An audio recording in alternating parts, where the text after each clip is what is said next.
Hello అండి. మీ అందరికీ good morning. ఈరోజు మీ అందరికీ తొలి ఏకాదశి పండుగ శుభాకాంక్షలండి. మీ మీద, మీ కుటుంబంపై దేవుడి దీవెనలు ఎల్లప్పుడూ కురవాలని, ప్రతిరోజు సంతోషంగా, ప్రశాంతతతో నిండిపోవాలి. శ్రీ మహావిష్ణువుని మనస్ఫూర్తిగా కోరుకుంటున్నాను. ఈరోజు తొలి ఏకాదశి పండుగ కదండీ! శ్రీ మహావిష్ణువునికి నైవేద్యంగా పెట్టాల్సింది జొన్న పేలాల పాయసం గానీ, లడ్డు గానీ దేవునికైతే సమర్పిస్తారు. కానీ నేను ఇలా అయితే సింపుల్‌గా చేసుకున్నాను ఇంట్లో. దేవునికి నైవేద్యంగా అయితే పెట్టానండి. అదేంటంటే బియ్యం, పెసరపప్పు, సాబ్దాని నువ్వుల పాయసం అయితే చేశాను. చాలా ఈజీగా, టేస్టీగా ఉంటదండి. మీరు కూడా దేవునికి నైవేద్యంగా అయితే పెట్టవచ్చు.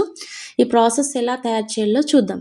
ముందుగా అయితే ఒక కప్పు బియ్యం, ఒక కప్పు బెల్లం, పావు కప్పు పెసరపప్పు, ఒక కప్పు సాబ్దాని అయితే తీసేసుకున్నాను. సాబ్దాని అయితే శుభ్రంగా కడిగి హాఫ్ అన్ అవర్ అయితే పక్కనైతే పెట్టేసుకున్నాను.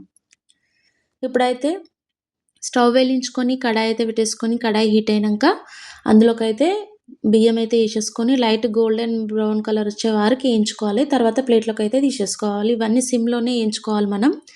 ఆ తర్వాత అదే ప్యాన్లో మళ్ళీ పెసరపప్పు, నువ్వులైతే వేసేసుకొని లైట్ గోల్డెన్ బ్రౌన్ కలర్ వచ్చే వరకు వేయించుకోవాలండి. ఇవన్నీ పక్కన తీసుకొని చల్లారాక శుభ్రంగా కడిగి అయితే కుక్కర్లోకి అయితే వేసేసుకోవాలండి. కుక్కర్లో ఇప్పుడు మనం నానబెట్టుకున్న సాబ్దాన్ని అందులోకి అయితే వేసేసుకొని నీళ్ళు మునిగేదాకా వేసుకున్న తర్వాత కుక్కర్ మూత పెట్టుకొని 3 విజిల్స్ వచ్చే వరకు స్టవ్ మీద ఉడికించుకోవాలండి. 3 విజిల్స్ వచ్చినాక స్టవ్ ఆపేయాలి. ఆ తర్వాత మనం అందులోకి ఒక కప్పు బెల్లం అయితే వేసేసుకోవాలండి.